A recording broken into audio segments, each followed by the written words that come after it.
sebelum pengembangan produk sesuai dengan produk market fit. User experience. Nah sini harus tahu apa bedanya UX dan UI. Karena UX itu bisa dikatakan beda dan UI meskipun tidak bisa dipisahkan ya. Yang pasti kalau bicara mana yang lebih penting UX atau UI, pasti UX. Sekarang perbedaannya apa? Ini jadi contoh aja dulu gambar.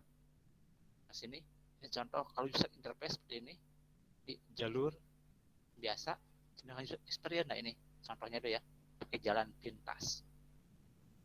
Itu simpelnya. Contoh lain ini ya. Ini yang kiri di UI, kalau yang kanan UX. Nah, jadi kalau bicara dari gambarnya udah terlihat sesuai namanya UX itu user experience. Jadi sesuai dengan pengalaman pengguna. Jadi dia itu berdasarkan dari pengalaman pengguna. Nah, kita tahu dulu bedanya apa, pengertiannya apa. Nah, simpelnya. Nah, ini sekarang simpelnya. UX itu apa?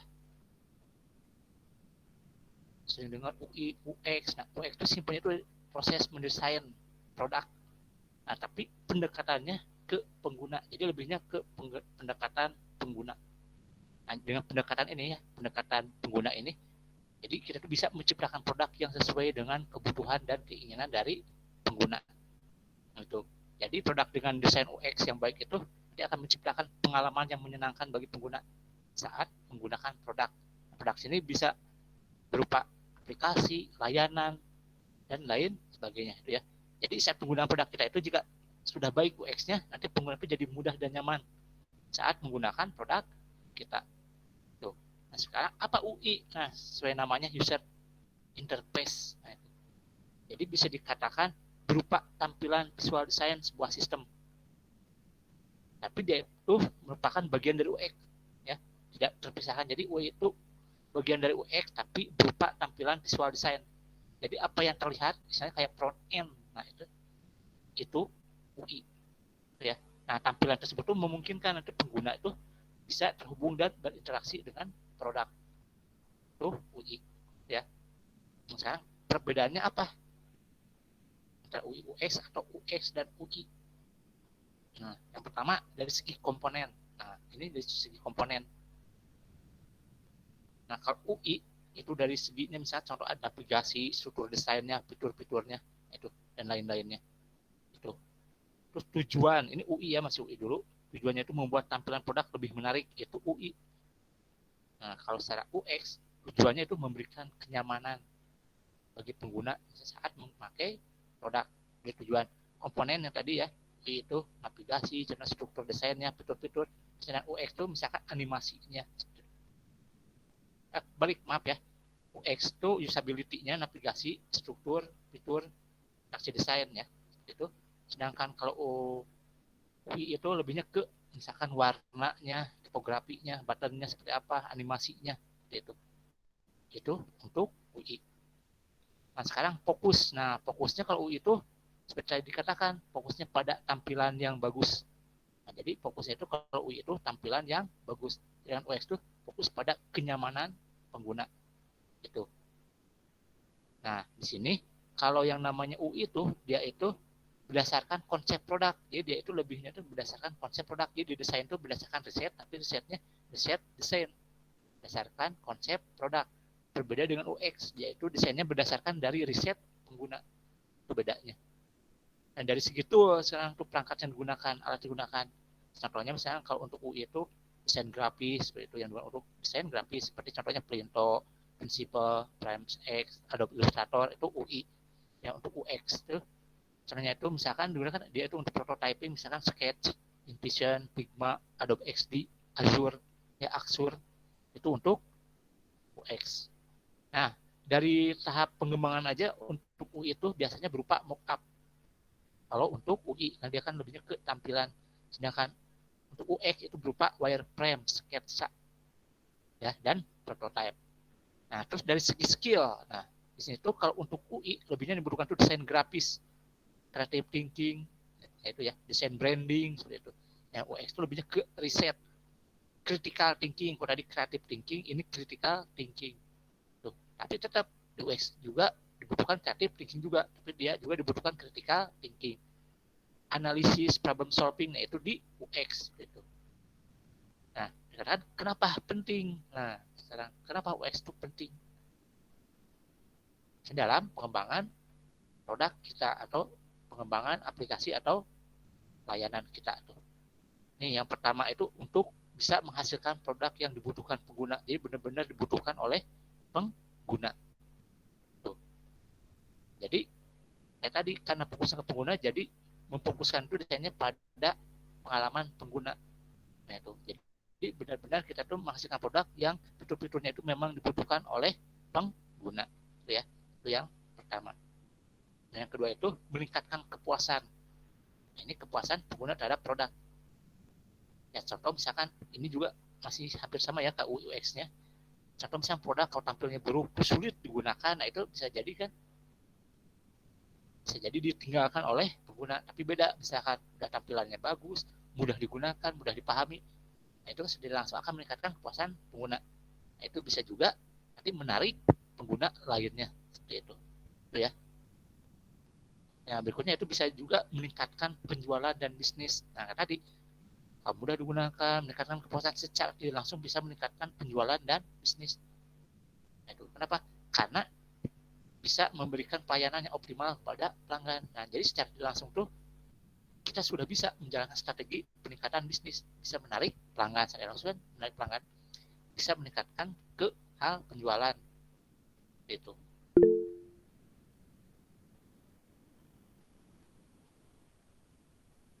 Nah, sekarang apa itu UX yang baik? Jadi produk yang sesuai dengan UX yang baik tuh.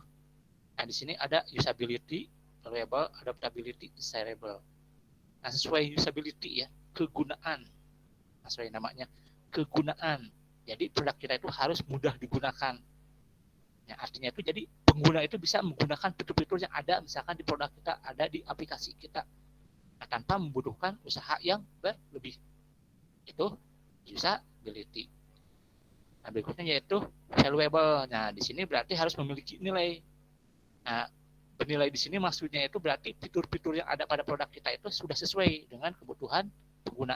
Makanya mempunyai nilai atau memiliki nilai. Nah, selanjutnya yaitu mudah untuk didapatkan atau adaptability.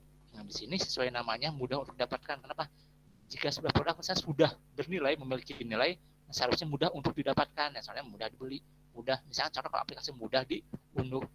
Jadi nanti itu pengguna itu bisa dengan mudah untuk memulai menggunakan produk tersebut. Jadi setelah memiliki nilai harus mudah untuk didapatkan seperti itu. Nah yang terakhir yaitu desirable atau disukai. Nah di sini jelas disukai. Nah ini jadi istilah ini berkaitan dengan perasaan emosi tertentu sesuai perasaan emosi dari manusia atau pengguna itu sendiri. Nah, misalkan pengguna itu merasakan pengalaman yang menyenangkan saat menggunakan produk kita itu. Jadi perasaan itu berkaitan dengan emosi disukai. Nah jika sesuatu yang sudah disukai, biasanya misalnya contoh kita pasti merekomendasikan ke orang lain, pengguna lainnya. Itu bisa langsung bisa menarik pengguna yang lainnya. Nah sekarang apa itu aspek atau komponen dasar dari UX? Nah di sini tuh ada dua, ya, ada usability, kegunaan, dan delight, sukacita. Nah kita yang pertama secara kegunaan usability. Nah di sini tuh jadi fokusnya itu pada tujuan pelanggan, tujuannya itu pelanggan, tugas yang diperlukan untuk mencapainya itu kegunaan. Nah di sini tuh ada beberapa aspek yang harus istilahnya itu yang harus dibahas ya pada segi usability itu. Ya, yang pertama itu kan tadi berhubungan dengan effort, jadi tingkat upaya. Ini tingkat upaya karena kegunaan. Nah itu. Nah, tadi misalnya mudah. Nah ini jadi upayanya itu jadi harus mudah dalam menggunakan, berarti tidak memerlukan upaya yang berlebih itu dari tingkat upaya. Nah berikutnya dari segi efisiensi. Nah ini jadi dalam menggunakan produknya itu pengguna itu memerlukan tidak terlalu banyak langkah atau terlalu lama. Nah itu dikatakan efisiensi. Nah berikutnya itu informasi yang tersedia. Nah ini berkaitan dengan penggunaan yang tidak itu informasi yang tersedia. Itu kadang, nah ini kadang terlalu banyak informasi itu atau terlalu banyak pilihan tuh malah membuat pelanggan kewalahan atau buat pelanggan tuh merasa kurang nyaman. Nah itu jadi di sini tuh orientasinya itu harus bisa, misalkan harus bisa kalau dikatakan tuh kayak tadi ya, minimalis tapi maksimal. Jadi minimalis tapi maksimalis. Nah itu.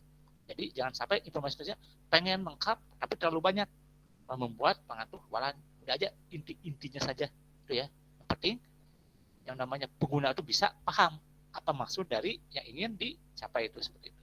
Itu dari segi kegunaan. Nah berikutnya itu dari sukacita atau delight. Nah sesuai katanya sukacita. Nah di sini jadi fokusnya tuh simpelnya itu membangkitkan emosi positif dari pengguna. Jadi membangkitkan emosi positif dari pengguna. Karena kan kita ingin memberikan suatu perasaan menyenangkan pada pelanggan atau pengguna saat menggunakan produk kita. Nah, makanya aspek untuk mencapai sukacita ini agar produk kita menyenangkan itu yang pertama yaitu dari segi estetika. Nah, tadi tampilan, desain. Nah, ini pertama itu desain. Harus diperhatikan tuh. Karena secara tidak langsung desain yang menyenangkan itu bisa menyampaikan kualitas, rasa kualitas simpelnya tuh. Itu. Jadi lebih kredibel kalau tampilan bagus. Nah, itu. Jadi kelihatan produk itu terlihat lebih menarik kalau tampilannya bagus, berkualitas. Nah, berikutnya dari segi kesederhanaan. Nah, ini kesederhanaan. Jadi harus bisa membantu pelanggan fokus pada apa yang penting. Tadi jangan terlalu banyak, misalnya terlalu banyak menu, itu malah membingungkan. Udah aja fokus pada apa yang penting, apa yang benar-benar dibutuhkan oleh pelanggan. Nah, itu. Lebih sedikit, nah ini ya, lebih sedikit seringnya itu lebih banyak dalam desain UX. Jadi lebih sedikit. Nah, jadi kesederhanaan itu lebih sedikit. Jadi seringnya itu lebih sedikit, bukan dibanyak, tapi lebih sedikit, tapi poin-poin yang penting. Itu yang ada di kesederhanaan. Nah, selanjutnya yaitu opsi default. Nah, di sini harus bisa memilih pilihan default. Nah, kadang ada pilihan defaultnya. Nah, jadi pilihan cerdasnya. Nah, karena itu harus ada hal seperti itu. Jadi produk itu bisa membuat pelanggan itu merasa dipahami. Nggak usah membingungkan ini. Jadi, oh tahu nih ada opsi defaultnya seperti ini. Nah, itu. Nah, selanjutnya yaitu kejutan. Nah, ini. Jadi harus bisa menghibur pelanggan. Maksudnya dari kejutan itu dapat menghibur pelanggan dengan melakukan misalkan apa hal-hal yang tidak terduga. Ya, maksudnya apa ya? Misalkan ada itu yang bisa terus diingat oleh pengguna. Misalkan apa? Seperti apa? Seperti apa? Itu yang dikatakan di sukacita poinnya. Ya, makanya di sini pertanyaannya, apakah pelanggan senang menggunakan produk Anda, yaitu di sukacita, berkaitan dengan sukacita. Apakah merasa seru? Nah itu ya, berkaitan dengan emosi positif. Nah kita sekarang tentang UX design iceberg ya, ini yang digunakan tuh yang sering digunakan tuh ya, desain UX dengan menggunakan kerangka iceberg. Nah situ bisa dilihat ada 4 ya, visual design. Kalau di atas ke bawah ya, tapi intinya dari bawah ke atas yaitu conceptual design, information architecture, interaction design, dan visual design. Jadi apa itu UX design iceberg itu? Bisa dikatakan sebagai kerangka kerja. Nah itu kerangka kerja yang membuat UX yang baik. Nah kalau kita lihat dari gambar ini, nah yang terlihat itu visual design. Jadi apa yang terlihat itu yang di atas tuh ibaratnya front end-nya itu yaitu hanya visual tampilan. Padahal di balik ini yang penting tuh yang di bawah yang ini desain konseptual, arsitektur informasi, dan interaction design. Nah, itu. Tapi yang dilihat itu oleh pengguna itu ya ini tetap visual design. Yaitu makanya di atas tuh ya visual design air tuh iceberg. Nah iceberg itu yang pertama paling penting tuh dari bawah ke atas konseptual design atau desain konseptual. Jadi desain konseptual itu bisa dikatakan apa yang menghidupkan produk itu. Terus apa inti dari pengalaman pengguna, makanya dikatakan desain konseptual, konsep desain misalnya itu. Nah di sini itu konsep desain itu mewakili seberapa baik Anda bisa memahami kebutuhan pelanggan target kita. Nah itu. Nah makanya di sini tuh bisa dikatakan desain, konsep desain itu bisa dikatakan sering menjadi salah satu kontributor utama dari inovasi sebuah produk. Itu desain konseptual atau konsep desain itu ya. Nah produk dengan desain yang konseptual ya, dengan konsep desain yang baik itu sekarang bisa dikatakan tuh rasa mudah dipahami itu untuk yang desain konseptual itu. Nah di sini untuk mendapatkan desain konseptual itu harus memerlukan riset sesuai namanya untuk UX, memerlukan riset pengguna. Nah, kita harus tahu, harus paham apa tujuan dari pelanggan kita itu. Nah terus persona pengguna juga bisa lebih dipahami konteksnya. Misalkan di mana nih pelanggan tuh ingin menggunakan produk, bisa dilihat dari personanya. Nah, jika kita sudah menemukan konsep desain kita atau desain konseptual kita, nah ya mungkin kalau kita anggap tuh bisa berharga lah, bisa diterima oleh pelanggan.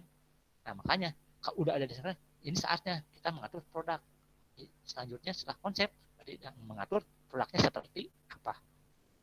Selanjutnya ada yang namanya arsitektur informasi, information arsitektur. Bisa dikatakan arsitektur informasi. Jadi apa itu arsitektur informasi? Di sini tuh bagaimana mengatur dari fungsionalitas dan informasi dari produk kita. Nah, jadi fungsi-fungsinya seperti apa, terus informasi dari produk kita itu seperti apa. Nah, contohnya misalkan saat pelanggan tuh mencari sesuatu misalkan. Nah, bisa kan mereka tuh mengandalkan label navigasi. Nah, di sini navigasinya seperti apa? Apa sesuai atau tidak? Apakah mudah atau tidak? Nah, itu. Makanya di sini berkaitan juga dengan set fitur atau fitur-fitur yang ada di produk kita. Seperti itu. Nah, seperti kita tahu, mungkin pelanggan tuh tidak tahu, tidak kenal sama produk kita tuh, karena belum pernah menggunakan, belum baik dalam penggunaannya awalnya.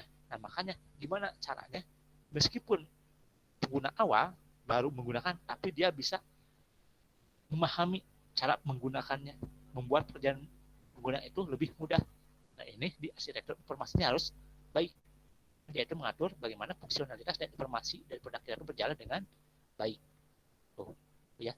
Jadi arsitektur informasi itu atau produk dengan cara yang menurut pelanggan itu mudah dipahami. Ingat ya, yang menurut pelanggan mudah dipahami. Contoh labelnya mudah dimengerti, fungsinya jelas, informasinya jelas, seperti itu. Nah, contoh lainnya itu misalkan ada yang namanya sitemap, peta situs. Nah, itu kan bisa dikatakan peta situs itu menentukan struktur produk. Contohnya misalkan dari website atau aplikasinya itu peta situsnya, peta aplikasi itu. Itu. Nah, berikutnya ada desain interaksi, interaction design. Di situ jadi dikatakan hubungan antara pelanggan dan produk. Nah, dikatakan sebagai interaksi. Jadi bagaimana nih pelanggan tuh berinteraksi dengan produk kita. Terus feedbacknya seperti apa. Jadi alirannya bukan hanya misalkan dari produk ke pelanggan, tapi pelanggan ke produk. Seperti itu. Alirannya seperti apa. Misalkan tindakannya mungkin jadi seperti apa, informasi apa yang diperlukan, seperti itu. Respon produk, respon pelanggan seperti apa. Nah, itu di desain interaksi. Nah, elemen yang bisa dikatakan termasuk dalam desain interaksi itu yang pertama itu informasi yang diperlukan. Nah, ini yang tadi yang kedua, arsitektur informasi. Nah, kalau di desain interaksi itu lebihnya ke informasi yang diperlukan seperti apa. Jadi maksudnya informasi yang diperlukan itu informasi apa yang diminta atau misalkan permintaan itu informasi apa yang diminta atau yang menurut pengguna itu valid. Jadi kalau misalkan ini outputnya nanti yang diminta harus sesuai dengan apa yang diminta oleh pelanggan. Itu maksudnya informasi yang diperlukan seperti itu. Jadi valid. Berikutnya dari segi mode operasinya, dari operasinya ya. Ya contohnya misalkan ada layar misalkan memiliki mode alternatif. Misalkan alternatif seperti apa? Misalkan bisa edit atau perhatiin jauh seperti itu. Misalkan kalau untuk modenya landscape atau portrait, nah itu bisa menyesuaikan itu tergantung pada mode operasi.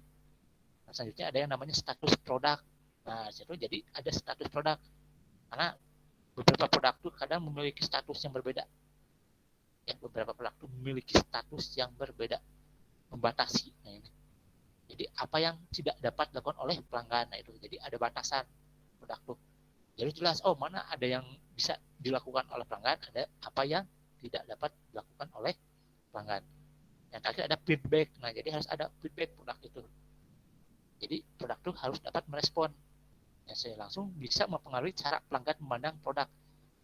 Ya misalkan ada pesan kesalahannya seperti apa, waktu responnya seperti apa. Itu umpan balik dari produk. Desain interaksi ini mencakup semua aspek ya. Jadi mencakup semua aspek pada setiap apa yang dilakukan oleh pengguna ya. Contoh misalnya dalam menggunakan aplikasi dari awal sampai akhir dia menutup aplikasi, nah itu desain interaksi itu mengatur semua aspek itu. Nah, contoh untuk mengetahui desain interaksi itu misalkan bisa dilihat, kita bisa buat misalkan dari flowchart-nya. Nah, itu secara simple itu mewakili interaksi. Jadi flowchart itu mewakili mungkin alirannya, alurnya seperti apa. Atau selain flowchart itu yaitu data flow diagram seperti itu. itu juga bisa mewakili interaksi antara pelanggan dengan produk kita. Nah, yang terakhir desain visual. Nah, ini apa yang dilihat oleh pengguna. Jadi sebenarnya apa yang dilihat oleh pelanggan. Jadi situ berbicara tentang tampilan, nuansa produk. Nah, itu. Tuh, karena dia itu yang paling atas. Jadi apa yang dilihat. Jadi sebuah desain atau visual yang bagus ya. Desain visual yang bagus itu bisa membantu produk kita apa menjadi pembeda. Nah, itu kadang kan kalau pembeda udah bagus, beda. Nah, itu bisa lebih menarik seperti itu. Ya, di sini yang namanya desain visual itu ada 3 komponen. Nah, yang mempengaruhi itu yang pertama itu warna. Nah, ini kadang kita tuh menyepelekan warna. Padahal di sini tuh warna tuh berkontribusi sangat besar pada hal estetika. Nah, itu jangan menurut kita bagus, asal semua hitam semua. Padahal itu estetika itu kurang baik. Itu dari segi warna. Nah, kadang misalnya bukan berarti soal bagusnya. Apakah dari segi misalkan kalau malam apa bisa digunakan secara lama, orang apalagi tidak membuat perih. Nah, itu kan warna juga mempengaruhi seperti itu. Penggunaan jangka panjang, jangka pendek seperti itu.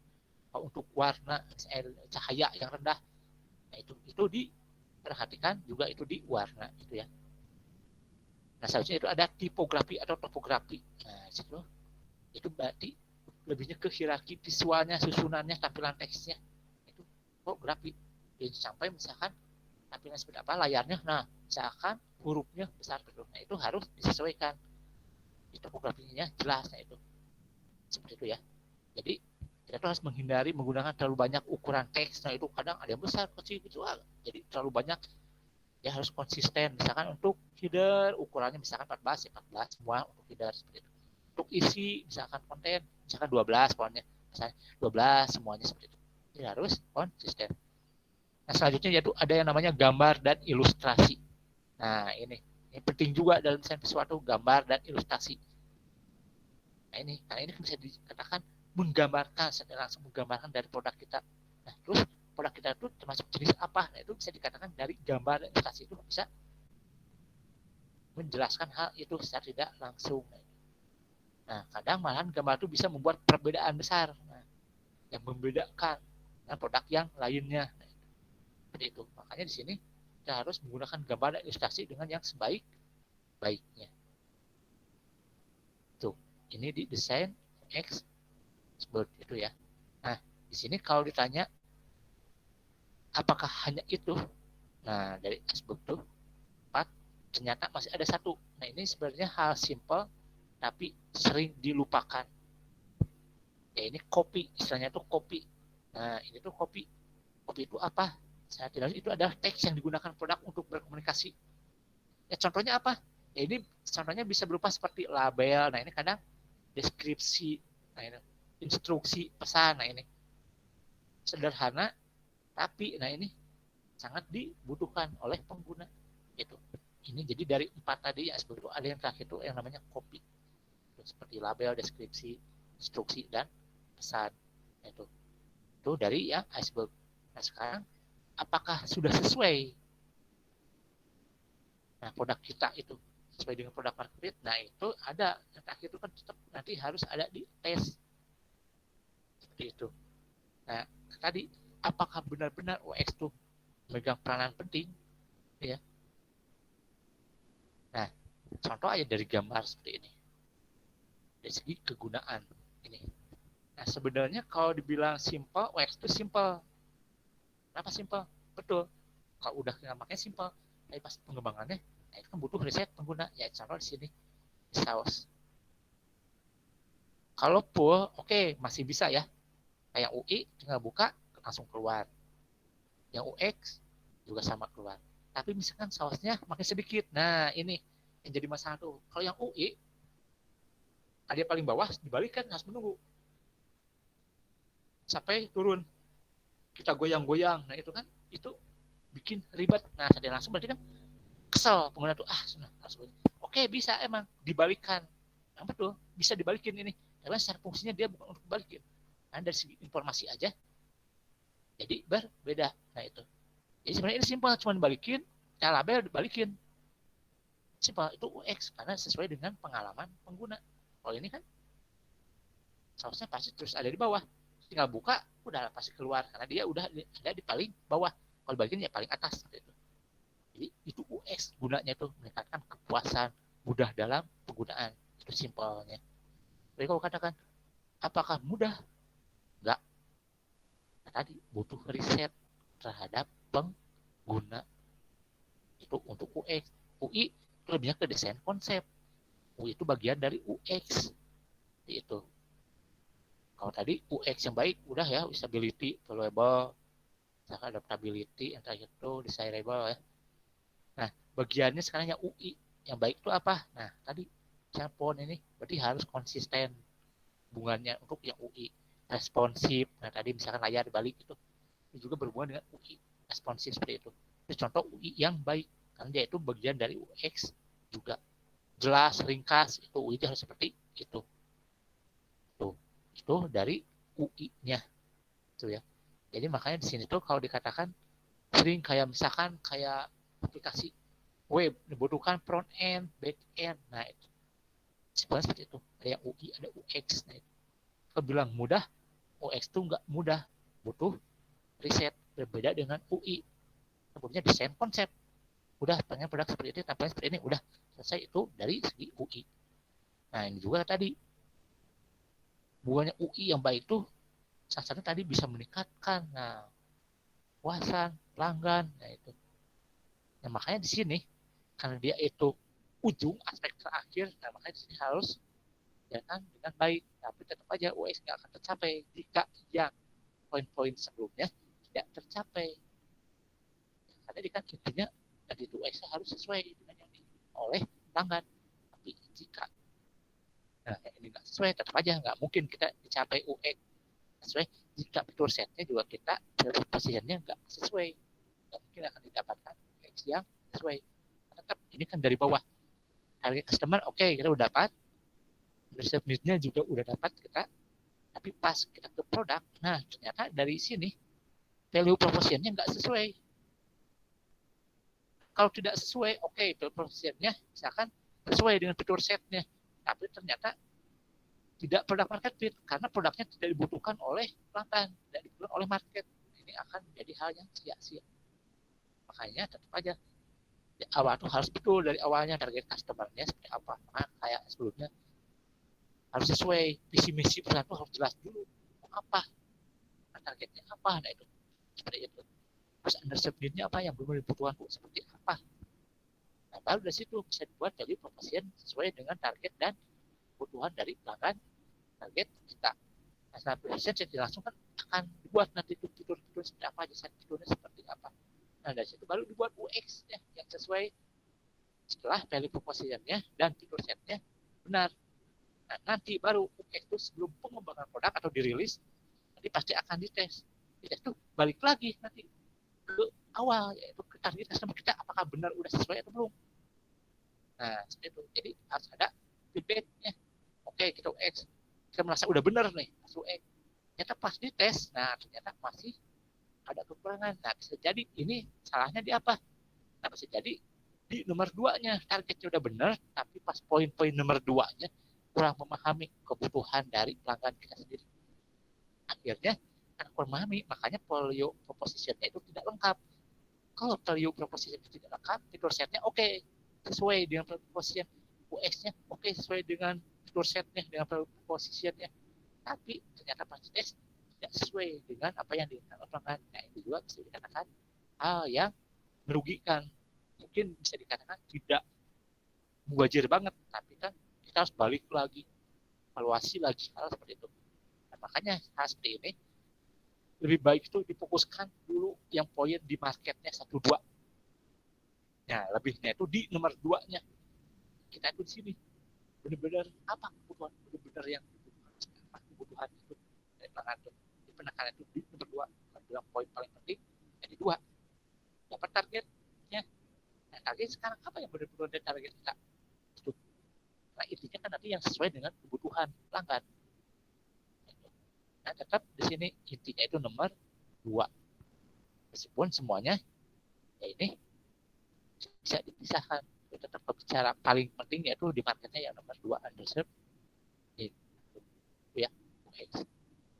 Jadi makanya di sini ya tuh ya good design to make life simpler and more efficient. Nah, itu desain yang bagus tuh hidup lebih simple dan lebih efisien. Nah, itu yang sekarang tuh apalagi mobilitasnya tinggi seperti itu.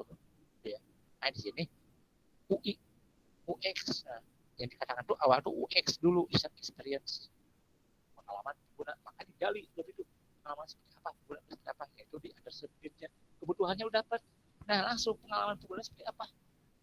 Bisa dikatakan hal-hal dari hal yang kelihatannya sepele, tapi sebenarnya ini sangat menentukan. Itu untuk UX dan UI. Ya. Kalau bilang, mana yang lebih penting UI atau UX? Kalau bicara mana lebih, sebenarnya dua-duanya penting. Dan kalau lebih lagi ya UX-nya. Karena kadang kalau UI-nya hanya UI-nya yang bagus, oke, awalnya orang lihat tampilannya aja bagus, udah pakai. Tapi pas cara kerja ternyata sulit, rumit, males, udah meninggalkan. Nah itu. Nah, beda dengan UX. Bercerita baik, simple, efisien, mudah digunakan, mudah dipahami, padahal baru pertama menggunakan. Oh, langsung paham. Padahal dia itu gaptek, misalkan. Nggak terlalu ngerti, tapi pasar itu juga tahu, oh ini, jadi seperti ini, oh harus ke sini. Ini pasti ini. Nah itu, tidak langsung berarti kan akan meningkatkan puasan dari pelanggan.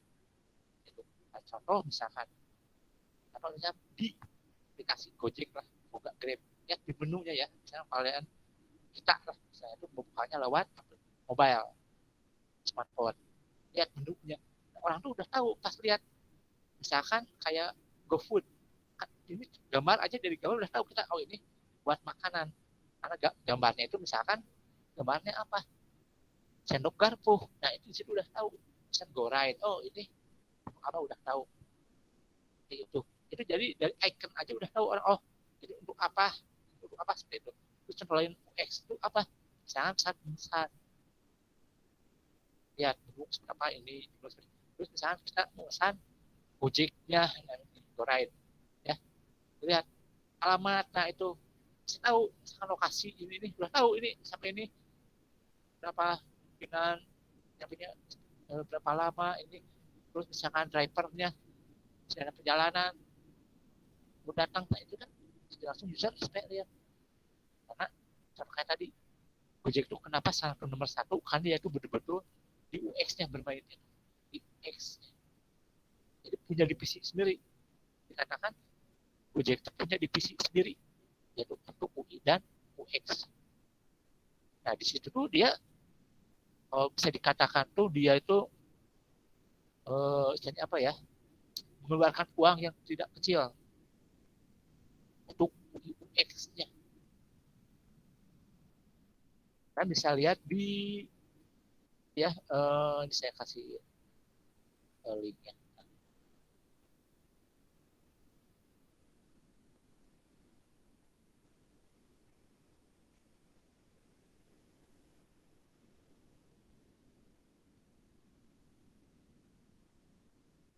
Ya bisa dilihat, nah itu UI US dari Gojek. Nah, itu.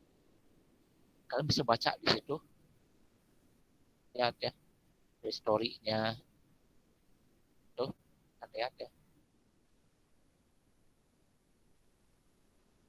Oke, sekalian aja kita lihat aja ya.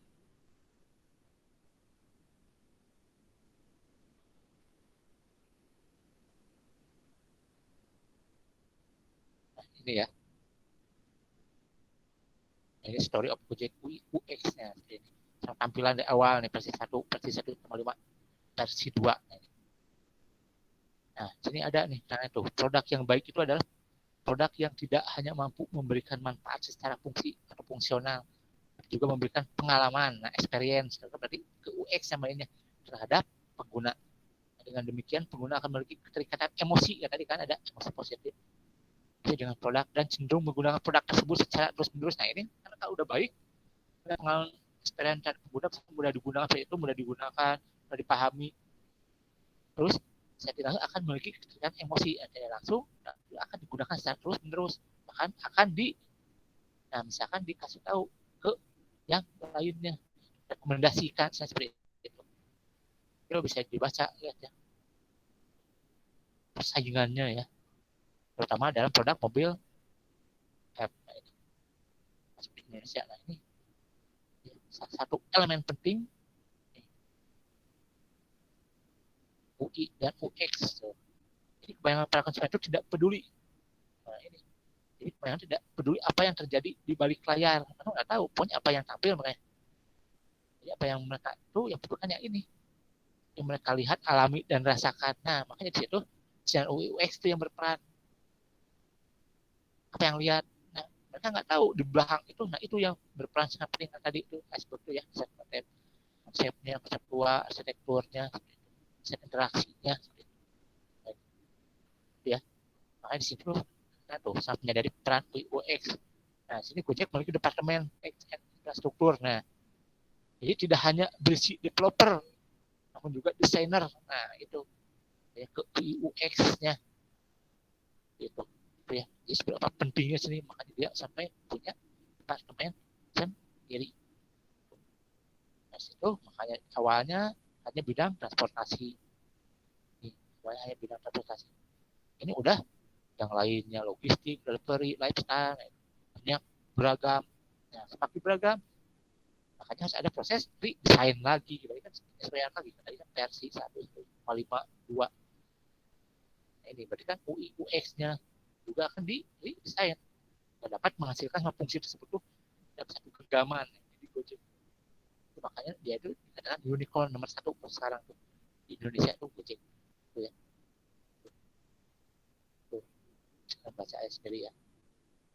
Di sini tantangannya juga jadi ada dua, pengguna, konsumen dan driver. Tuh. Konsumen itu ternyata didominasi oleh kalangan menengah ke atas tuh. Itu udah jelas itu konsumen kalangan menengah ke atas. Desain mungkin tidak terlalu bermasalah. Kenapa? Karena karakteristik mereka yang kehidupannya sudah terlalu dekat dengan teknologi. Nah, karena dia itu kan menengah ke atas. Nah, dia ke menengah ke atas tuh secara langsung dia tuh gak gaptek. Jadi setidaknya dekat dengan teknologi. Jadi udah jelas ya tuh. Tapi di sini ternyata tantangan muncul itu kita melakukan desain antar muka. Misalkan untuk driver seperti apa. Nah, yang jadi masalah itu kan yang namanya driver. Kalau tadi kan pengguna itu menengah ke atas, kehidupannya sudah dekat dengan teknologi, tapi beda dengan driver. Nah, di sini tantangannya tuh di mana? Di sini sebagian besar tuh dari driver tuh belum familiar dengan pengguna smartphone ya. Misalkan banyak orang yang udah tua, nah itu dia jadi nggak familiar, jangan teknologi, ke smartphone aja nggak familiar. Maka di sini pada desainer itu harus dapat menampilkan itu yang beli Gojek tapi sederhana, bisa dipahami. Meskipun orang yang tadi saya katakan gaptek, tapi bisa dipahami dengan mudah. Meskipun orang yang baru pertama kali mengenal teknologi. Nah, ini itu peran dari UX designer di sini. Itu ya. Nah, di sini di UX Gojek produk yang baik adalah produk yang tidak hanya mampu memberikan peran tadi ya. Pertama adalah membuat konsumen mengerti cara penggunaan. Itu intinya. Itu contoh ya. Yang baik itu Gojek. Itu bukan berarti sekali tadi. Itu ada proses desain, itu evaluasi. Supaya banyak ada versi-versinya, perbaikan itu. Dan ada tadi kan ada tes lagi, misalnya kekurangannya apa, perbaikan lagi. Sampai sekarang, nah itu. Jadi kita hanya lihatnya ya Gojek yang sekarang. Padahal proses awal itu banyak prosesnya, ya proses evaluasinya, perubahannya seperti itu. Itu di contohnya di Gojek. Ya. Makanya ini kan di websitenya juga seperti itu. Jadi, tadi ya itu udah jelas sebenarnya contoh dari targetnya ke atas ini untuk konsumennya ya. Kalau yang driver dia mah nggak menargetkan, yang penting misalkan hanya yang punya motor, SIM, gitu. Misalkan modal dan duit tahun berapa minimal, nah seperti itu. Tuh. Tapi ya tadi karena tulisannya itu kebanyakan driver itu gampang lah, supaya itu hanya mereka harus mendesain sederhana mungkin tapi mudah dipahami seperti orang yang baru pertama menggunakan. Sebatnya dari tim Gojek itu ya, tim UX dari Gojek. Jadi bukan hanya developer aja, tapi desainer UX juga. Itu dari Gojek sampai sekarang gitu ya. Seperti itu. Ya sama sebenarnya kayak Google itu awalnya cuma satu pencarian aja, tapi kan sampai sekarang tambah fitur setnya. Nah itu jadi seperti sekarang itu yang paling besar. Ya, itu hanya contoh. Makanya di sini yang sampai kita sepelekan UX lebih ke UX-nya kan, ya, lebih ke pengalaman pengguna. Nah, tadi UI yang bagus belum tentu dibutuhkan oleh pengguna, tapi UX yang sesuai dengan pengguna pasti akan bertahan. Karena intinya kan yang sesuai dengan kebutuhan pengguna, itulah peran dari UX. Seperti itu ya, dari UX. Contoh, ini contohnya dari Google, Gojek, seperti itu ya. Nah, contoh kali ini kan, nah simple ini tampilannya, ini juga ada informasinya jelas, itu ya. Sini ya ini secara UI-nya juga jelas, udah ini bantuan. Ini untuk misalkan dari konsumen yang pengen tahu nih tentang Gojek, kalau di sini nih, tuh kan ada dulunya udah tahu nih untuk apa, responsif seperti itu. Ada keterangannya nih, ini juga kan value proposition-nya juga jelas gitu. Gitu. Ya, dan sini ya, X-nya juga di sini ya, semua jelas. Itu ya, pakai contoh di Gojek gitu. Silakan, ada yang mau tanyakan?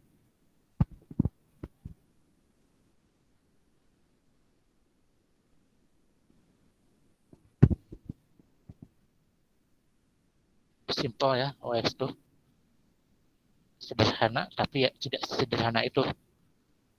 Ya sederhananya apa ya, karena butuh riset pengguna. Berarti kita hanya menentukan berdasarkan kita, enggak ya, seperti itu. Tetap aja targetnya risetnya pengguna, jadi bukan berdasarkan kita kayak gini US-nya, enggak bisa. Nah, tadi butuh riset banyak, misalkan penelitian ke berapa ratus orang, misalkan contoh ribuan, bukan ratusan lagi, ribuan ya, apa behaviornya seperti apa, perilaku dia seperti apa. Nah itu dari situ ya, makanya kayak dari persona itu bisa jadiin juga, nah, itu bahan pertimbangan. Persona dari mana juga, ya itu kan dari hasil riset juga. Persona dari wawancara apa yang lainnya, dapatkan datanya seperti apanya, itu kan harus tepat riset pengguna. Nah, kita dapat riset ini dapatnya dari mana, jadi langsung kita harus itu analisis. Maksudnya apa, bisa menggunakan wawancara, kuesioner apa itu. Terus pengalaman cara penggunanya seperti apa, experience-nya seperti apa pengguna, nah baru bisa katakan benar nih user experience berdasarkan experience pengguna, bukan user experience yang kita. Nah ini mah hanya yang misalkan kita kemukakan, padahal itu bukan yang experience dari benar-benar hasil riset, tapi ini hanya user experience hasil kita.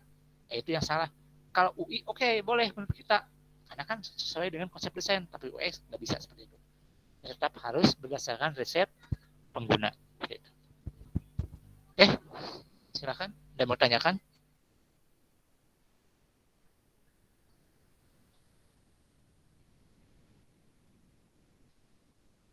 Izin bertanya, Pak. Ya, silakan. Nama saya Muhammad Rizky Subagja. Ingin menanyakan, ketika kan kata Bapak tuh harus ada UX itu kan dari experience harus melalui riset dulu. Nah, ketika kita riset, terus kan otomatis selera orang-orang itu beda, seperti tampilannya seperti apa. Walaupun memang pada dasarnya pengen user friendly gitu, Pak, pengen simple aja aplikasinya tuh.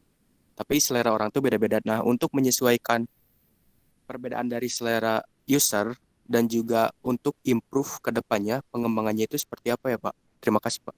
Oke, pertanyaannya bagus ya. Simple sebenarnya itu.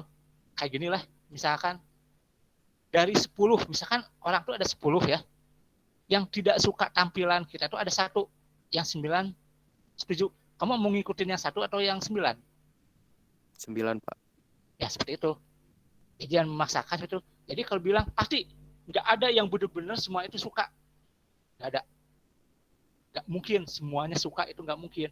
Tapi lihat dari rata-rata, nah jangan sampai kita memaksakan dari 19 kita pengen perfect, pengen 10-nya semuanya suka masakan, ternyata ikuti keinginan yang satu, ternyata malah pas satu diikutin yang 9 jadi nggak suka, malah jadi makin ribet ini, tambahin itu misalkan fitur itu malah jadi ribet, akhirnya yang satu jadi setuju, yang 9 enggak, jadi lebihnya pilih yang mana kamu.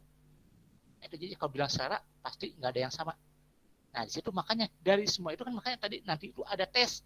Nah, di tes itu kan bisa menentukan misalnya berapa persen nih diterimanya. Misalkan kita dari calon itu misalkan mungkin penggunanya target ini misalkan dari 1 juta. Kita tes misalnya dari 1 juta.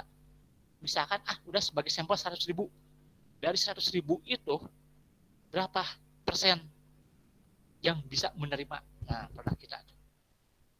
Nah, jika misal nih, kalau misalkan cuma 60%, secara tidak langsung sebenarnya kurang kalau 60%. Berarti harus banyak lagi perbaikan 60. Setidaknya, ini setidaknya itu di atas 75%. Setidaknya loh, di atas 75%. Itu setidaknya. Kenapa? Ya kita balik lagi lah. Tadi udah banyak yang dikeluarin, tapi nanti penerimaannya sedikit. Nah itu yang sama ya rugi lagi berarti kita. Jadi mending jangan dirilis dulu, evaluasi lagi, balik lagi nih, cari lagi nih mana nih, karena mungkin salahnya targetnya, kebutuhannya yang kurang digali. Nah kebutuhannya ternyata udah digali, tapi pas buat persona mana yang bener lebih tuh, yang mau diangkatnya yang mana, karena kan kayak yang sebelum-sebelumnya kita nggak mungkin mengangkat semua kebutuhan pelanggan. Mana yang paling penting kita ranking dulu, yang paling itu yang mana, ya itu utamakan dulu itu. Kalau udah berjalan bisa menangani, tambah lagi sama kayak Gojek, awalnya hanya transportasi Gojek. Kalau udah nambah lagi, udah agak kuat, tambah lagi fitur set yang lain dan desain lagi, ya nggak masalah. Jangan maksain yang langsung bagus semua, plep, keluar modal banyak ternyata nggak diterima, ya yang bikin sendiri. Ya itulah alasan salah satunya banyak startup tuh yang gagal. Sekarang muncul, besok tenggelam, itu gagal itu. Modalnya udah kuat, bener dia jor-joran, tapi ternyata nggak dibutuhkan. Bagus tapi nggak dibutuhkan, ya udah percuma. Itu ya. Nah sekarang apa yang bertahan hanya Gojek dan Grab, yang lain mana? Nah itu karena banyak faktornya ya. Ya itu juga dari bukan hanya UI, UX-nya ya, mudah. Nah, meskipun kalau secara menu kalau kalian lihat ya, Gojek sama Grab sama, menunya bersama, kayak marketplace menunya bersama, ya itu nggak masalah. Mungkin ikonnya aja agak beda dikit atau dari segi warna, nah itu. Tapi kadang ada tata letaknya beda, navigasinya tuh, itu ya mungkin yang membuat bedanya di situ. Tapi tetap semua itu berdasarkan user experience. Itulah makanya lama itu sebenarnya situ, sebenarnya user experience tuh hampir sama kayak data, kita butuh data yang valid. Sebenarnya bukan hanya hal ini produk tuh, ya anggap kayak kamu skripsi, nanti produknya itu apa, ya kamu bikin aplikasi, itu produk, anggap itu produk kamu. Kamu biar aplikasi kamu, produk kamu bisa terima tuh udah hasil dari mana. Nah itu kan targetnya untuk apa, nanti kan digunakan untuk siapa, sama skripsi kan seperti itu. Misalnya kamu tentang apa, nanti ditanya kan pasti datanya dulu, ini datanya mana, apa benar kamu bilang ini digunakan untuk anak SMA, mana yang menyatakan bahwa anak SMA itu emang benar butuh ini, yang dibutuhkan tuh ini. Kamu nggak bisa asal ngomong aja dibutuhkan untuk ini anak SMA, mana yang benar butuh. Terus kenapa harus smartphone, misalkan kenapa basisnya harus Android, berbasisnya Android, bukan berarti kita langsung aja Android, enggak, harus ada datanya. Mana fakta emang bener untuk anak SD aplikasinya basis Android, SD-nya misalnya kamu anak kelas 1, kelas 2, pas di data ternyata anak SD kelas 1, 2 itu belum menggunakan HP, dia tuh hanya meminjam orang tuanya. Nah itu kan jadi masalah itu, yang butuh riset lagi. Targetnya kita mau lihat nih, targetnya jangan sampai kita memaksakan itu. Jadi produk tuh tetap awalnya dari riset tadi, awalnya dari skripsi kalau kamu datanya lengkap, tepat, sebenarnya nanti ke produk nggak masalah.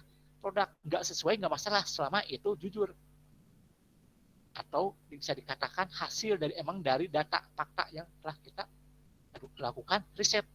Karena bukan berarti produk itu harus berhasil, sama skripsi itu produknya bukan berarti harus berhasil, boleh gagal, bukan berarti pasti gagal, boleh gagal. Maksudnya gagal bukan gagal semuanya. Misalnya di aplikasi kita tuh, misalnya dari awal yang mau dipenuhi itu ada 5 poin nih, dan dari 5 poin itu hanya 4 yang bisa dicapai, yang satu nggak, itu nggak masalah sebenarnya, setidaknya sesuai. Makanya ada kan ada yang namanya kesimpulan, sarannya. Ya sama produk kita juga kayak di sini halnya ya, aplikasi misalnya kita buat produk tuh ada yang namanya evaluasi, kan tes feedback seperti itu. Nggak mungkin tadi semuanya bisa Nanti ada namanya pengembangan berikutnya. Pasti yang penting itu kayak tadi satu aja dulu. Mana poin paling penting kebutuhan. Nah, tapi satu itu kayak tadi bisa jadi kebutuhannya cuma satu. Menurut kita menangkapnya cuma satu. Padahal dari situ kalau secara detail lagi ternyata ada lagi poin-poinnya, misalnya yaitu kebutuhannya A. Ternyata A itu ada A1, A1 itu ada lagi A11. Nah, seperti itu. Ya harus lebih digali lagi, jangan sampai saya pengen ke pasar, misalnya kebutuhannya males ke pasar, begitu aja. Malesnya apa? Malasnya apa, malas nunggu angkot, apa malas ojek, atau seperti apa, jauh atau seperti apa, itu kan harus detail lagi, teliti. Bukan berarti hanya males. Misalkan saya pengen belanja sayuran tanpa harus datang ke pasar.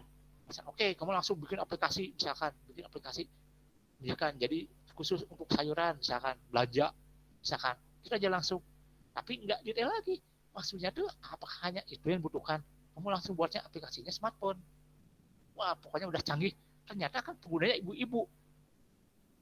Nah, ternyata sebenarnya penggunanya itu ibu-ibu. Kebanyakan tuh kan yang masak tuh biasanya kan ibu-ibu. Kebanyakan ini ingatnya. Ternyata ibu-ibunya tuh misalkan ini lebih banyak yang gapteknya. Jadi kan percuma juga. Lebih canggih ternyata nggak kepake.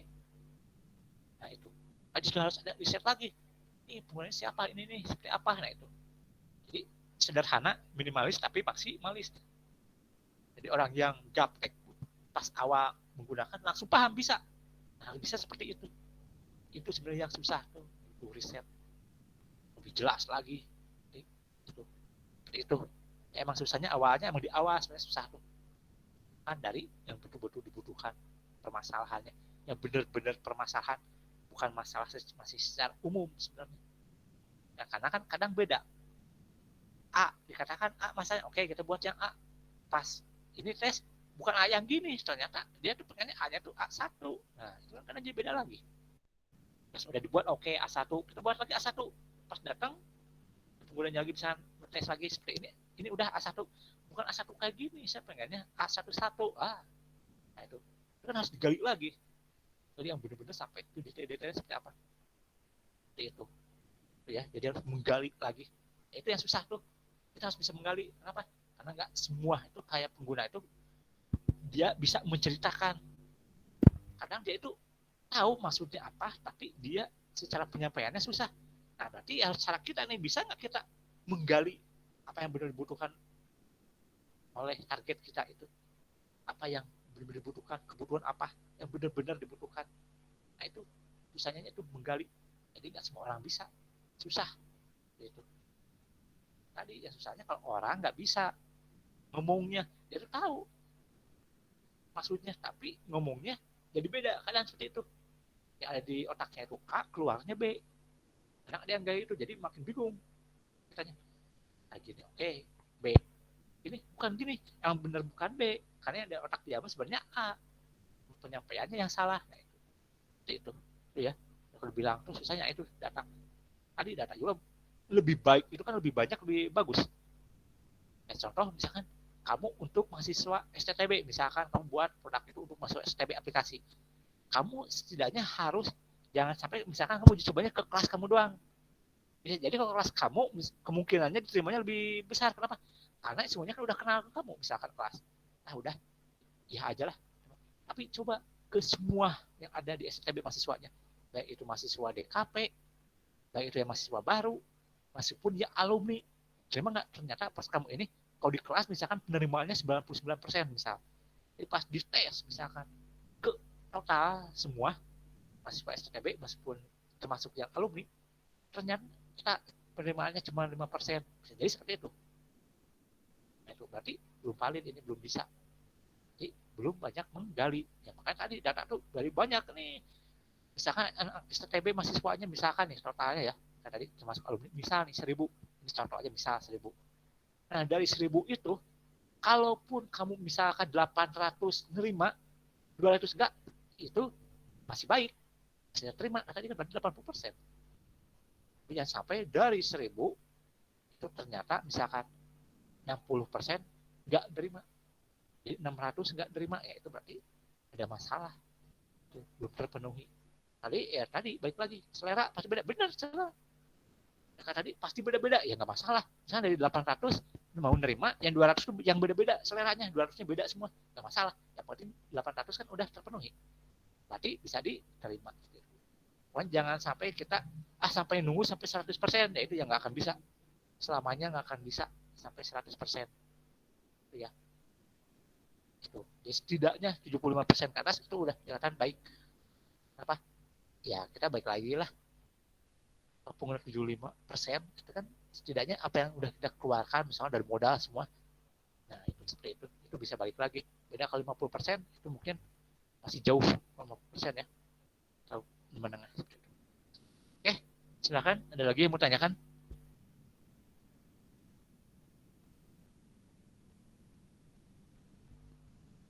Oh ya, sedikit juga ya.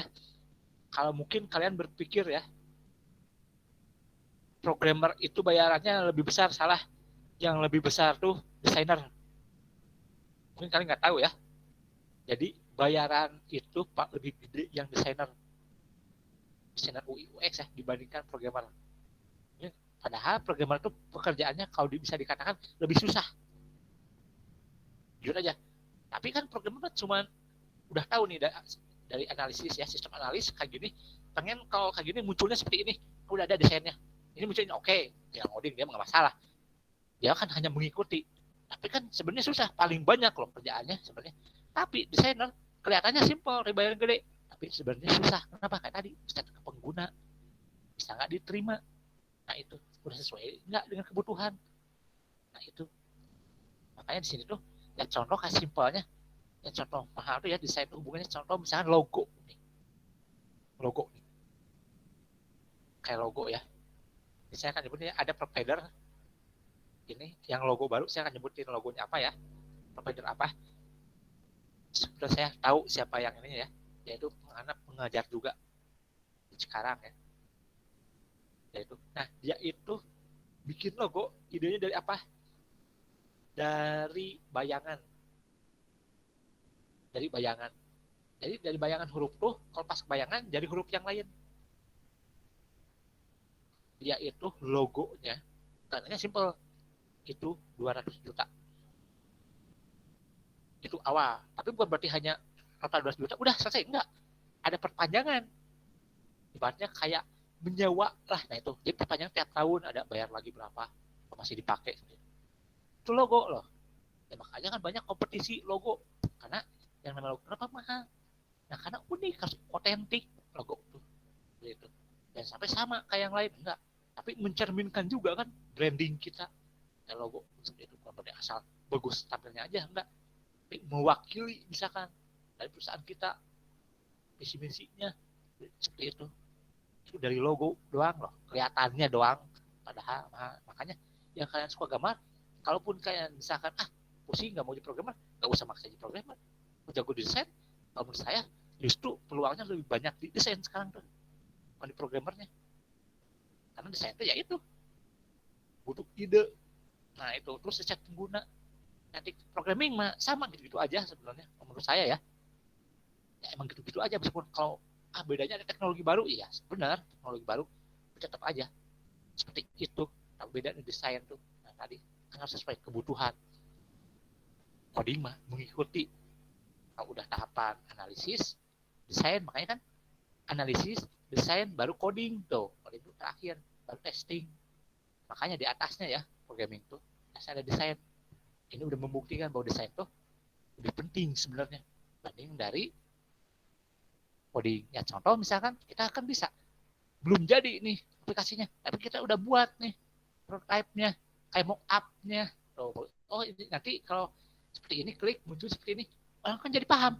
Gak perlu tahu codingnya. Oh iya, jadi paham saya tuh. Ini kalau klik ini nanti muncul seperti ini. Padahal belum ada codingannya. Ini baru tahap rancangannya. Orang udah paham. Wah ini udah bagus nih. Padahal baru mock up-nya ibaratnya. Ataupun misalkan wireframe-nya, sketsanya. Tapi orang udah paham. Dari sini udah paham. Nah, tadi kan tinggal implementasinya di coding. Gitu. Oke, silahkan. Kalau ada lagi yang mau tanyakan.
Oke, kalau nggak ada, mungkin untuk pertemuan kali ini akan saya cukupkan ya.